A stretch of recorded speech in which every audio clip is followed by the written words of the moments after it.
اگر واقعی میں افغان پناہ گزینوں کی واپسی کو میک شور کیا جاتا ہے تو اس سے ہماری اکانومی پر بڑے ڈالر کی قدر میں اضافہ آئے گا، کیونکہ جب وہ ملک چھوڑ کر جا رہے ہیں یا پہلے بھی جو افغانستان جاتے تھے تو ہوتا یہ تھا کہ وہ ڈالر کی سمگلنگ کرتے تھے، جس کی وجہ سے یہاں پر ڈالر کی کمی کی وجہ سے ڈالر کی پرائس بڑھ جاتی تھی اور انفلیشن جو ہے وہ بہت زیادہ ہو جاتا تھا۔ تو ابھی تقریباً جب سے یہ فیصلہ آیا تقریباً 50 سے 52 روپے ڈالر کی جو قیمت ہے اس میں کمی آئی ہے اوپن مارکیٹ پہ، جبکہ انٹر بینک جو ریٹ ہے وہ 25% 25 روپے کم ہوا ہے۔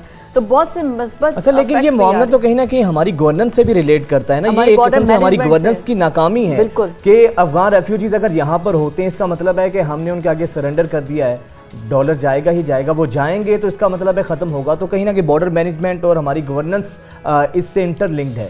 اسی معاملے پر بات کرنے کے لیے سینئر معاشی ماہر economic expert doctor Qais Aslam Sahab ہمارے ساتھ موجود ہیں۔ Sir welcome to News Morning Qais Sahab. Sir یہ جو ظفر پراچا صاحب نے کہا ہے کہ افغان ریفیوجیز کی اگر واپسی کو میک شور کر لیا جاتا ہے تو ڈالر جو ہے اس کی قدر میں مزید کمی ہوگی، تو سر آپ کو لگتا ہے کہ صرف یہی ایک بڑا معاملہ تھا، صرف اسی ایک چیز کی وجہ سے ہی ڈالر نیچے آ سکتا ہے؟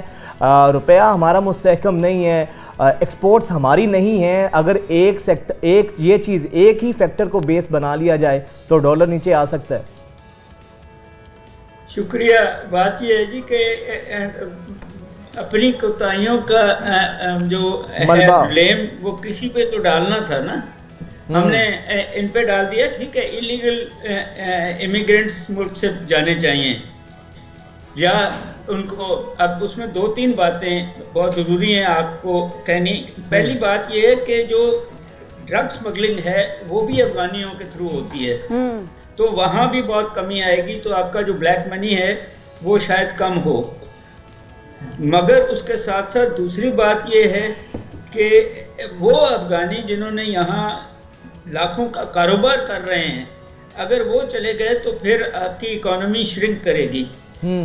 سو ان دونوں میں فرق ڈالنا پڑے گا۔ جو انلیگل امیگرینٹس ہیں، جو منشیات کا کاروبار کرتے ہیں، جو ڈالر کا کاروبار کرتے ہیں، ان کو واقعی یہاں سے بھیجنا بھی چاہیے۔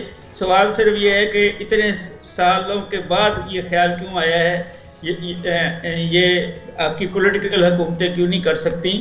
مگر اس کے ساتھ ساتھ جو لوگ یہاں اب دوسری تیسری جنریشن میں پیدا ہوئے ہیں، یہاں کاروبار کر رہے ہیں، یہاں انٹرسٹ ہیں، ان کو پروٹیکشن دینی پڑے گی، کیونکہ وہ آپ کی اکانومی کو کے اندر پازیٹیو، اور اگر وہ ٹیکس بھی دے رہے ہیں تو اور پازیٹیو ہے۔ سو یس، لفظ انلیگل بہت امپورٹنٹ ہے کہ جو لوگ انلیگل افغان یا اور لوگ ہیں اور جو لوگ بلیک منی کے کاروبار میں ملوث ہیں، ان کو واقعی یہاں سے نکال دینا چاہیے۔ ڈالر نیچے آئے گا، اس کا دار و مدار آپ کی امپورٹس اور ایکسپورٹس پہ بھی ہے، اس کا دار و مدار آپ کے پاکستانی جو باہر رہتے ہیں ان کو آفیشل بھیجنے پہ بھی ہے۔ یہ ٹھیک ہے، میں یہ سمجھتا ہوں کہ سارا ہی فارن ایکسچینج کا کاروبار اب بینکوں کے تھرو ہونا چاہیے۔ یہ فارن ایکسچینج کمپنیاں بند کر دینی چاہیے، وہ افغانیوں کی ہوں یا پاکستانیوں کی ہوں، وہ آپ کے لیے کاسٹ ان افیکٹڈ۔ ڈاکٹر صاحب، اس کے علاوہ کیا آپشنز ہو سکتے ہیں جس سے ڈالر کی قدر میں کمی واقع ہو؟ دیکھیں، آپشن تو صرف 2 ہی ہیں، چلیں 3 ہوں گے۔ ایک تو یہ ہے کہ آپ زیادہ سے زیادہ ڈالر کمانے کی سکت پیدا کریں اپنی قوم میں، اور دوسرا ہے کہ وہ جو پاکستانی باہر ہیں یہاں ڈالر بھیجتے ہیں وہ آفیشل طریقے سے بھیجیں، ہم نئے ینگ لوگوں کو بھی ٹرین کر کے بھیجیں تاکہ وہ ڈالر کما سکیں۔ اور تیسرا طریقہ یہ ہے کہ امپورٹس کو جو ہے وہ ریشنلائز کریں، نان امپورٹنٹ امپورٹس کو بند کریں، تیل سے بجلی بنانا بند کریں، اپنے ریسورسز سے زیادہ بجلی بنائیں، خورد و نوش کی چیزیں جو ہیں اب خود بنائیں بجائے خریدنے کے، تو پھر آپ ڈالر بچائیں گے بھی اور ڈالر کمائیں گے بھی، تو ڈالر ٹھیک ہوگا۔ صرف ڈالر کے کاروبار سے اور سختیاں کر کے کتنی دیر یہ سختی کر لیں گے؟ جیسے الیکشن ہوگا، جیسے نئی حکومت آئے گی، شاید ان کی پالیسی ڈفرینٹ ہو، تو یہ سسٹینیبل پالیسی تو آپ کی معیشت ہی ہے، ایکسپورٹ اورینٹیڈ امپورٹ سبسٹیٹیوشن آپ کی انڈسٹریلائزیشن، ڈیورسیفیکیشن آف ایکسپورٹس، وہ ہے جو آپ کو، اور میں نے آپ سے کہا کہ پاکستانی اگر سرٹیفیکیشن کے ساتھ نرسیں اور اس قسم کے کوالیفائڈ لوگ باہر جائیں اور آپ صرف پیسے بھیجیں تو آپ کا جو ہے، آپ دیکھیں کہ ہندوستان جو ہے وہ جو ڈالر کما رہا ہے فارن ایکسچینج اپنی سروسز سے، وہ سعودی عرب کے تیل کے ریونیو سے زیادہ ہے. تو آپ کیوں نہیں اپنے سروس سیکٹر، اپنے ڈاکٹرز، اپنے لائرز، اپنے فائنینشیل ایکسپرٹس کو ایکسپورٹیبل بناتے گھر بیٹھے ہوئے؟ وہ آپ کو اتنا مشکل ہے ڈالر پاکستان میں آنے سے، جو آپ کے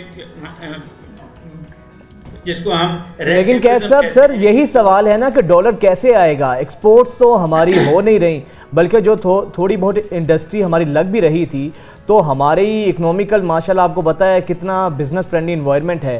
جو ہمارا بڑا بزنس مین ہے وہ تو یا تو بنگلہ دیش اپنی انڈسٹری کو لے کر شفٹ ہو گئے یا ٹرکی جا چکے ہیں. تو سر کیسے ہم یہ توقع کر سکتے ہیں کہ ایکسپورٹس ہماری نہ ہوں، انڈسٹری ہمارے پاس ہو نہ، اور ہم اپنی ایکسپورٹس کو زیادہ کر سکیں اور امپورٹ کم کر سکیں؟ سر بات وہی ہے کہ جب تک آپ کی پالیسیز جو ہیں وہ ایکسپورٹرز کے حق میں نہیں ہوں گی، آپ اگر ایکسپورٹ ڈیوٹی لگائی ہوئی ہے آپ نے تو کاسٹ آف ڈوئنگ بزنس بڑھ جاتا ہے. اگر آپ ایکسپورٹرز کو بجلی جو ہے وہ اسی ریٹ پہ دیتے ہیں جس پہ دوسروں کو دیتے ہیں تو کاسٹ آف ڈوئنگ بزنس میں.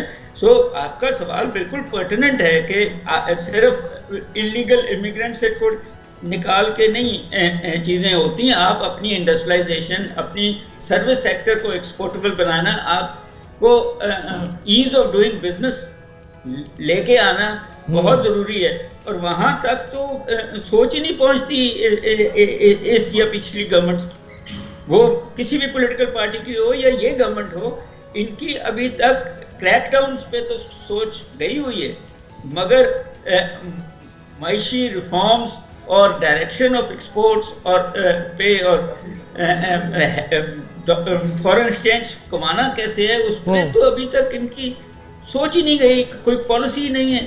اور نہ پالیسی ابھی کوئی آگے نظر آ بھی رہی ہے. آئندہ الیکشنز میں بھی بیانیہ کچھ اور ہوگا، معاشی یا اکنامک ریفارمز پر کوئی بات نہیں کر رہا. ڈاکٹر صاحب اگر افغانی چلے جاتے ہیں، سارے افغانی تو اس طرح سے کارروائیوں میں یا پھر اسمگلنگ میں ملوث نہیں نا، کچھ تو افغانی یہاں پر ایسے بھی ہیں جن کے کاروبار ہیں، جن کے تھرڈ جنریشن یہاں پر موجود ہے، تو پھر وہ سارا کاروبار بھی تو وائنڈ اپ ہوگا، ہماری اکانومی کو اس کا بھی تو نقصان ہوگا نا.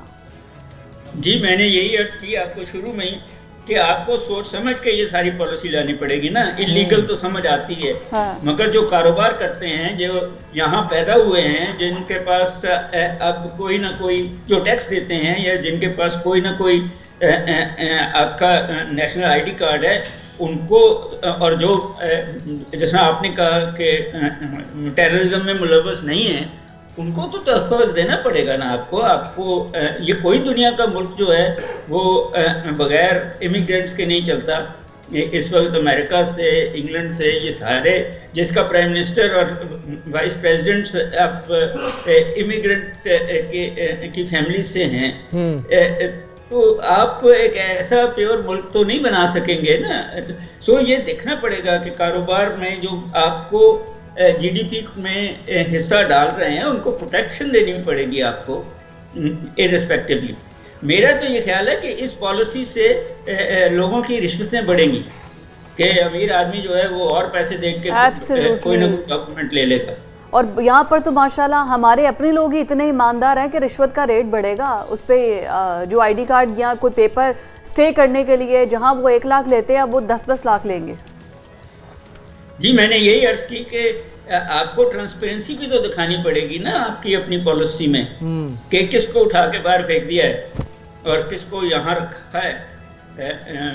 یہ بہت سارا جو ہم ٹیررزم کی بات کرتے ہیں اس میں صرف فارنر تو ملوث نہیں ہیں، آپ کے اپنے لوگ بھی ہیں جو غربت میں ہیں اور اپنے بچے بیچ دیتے ہیں. آپ کو ملٹی پرانگ رکھنا پڑے گا نا چیزیں. میں پالیسی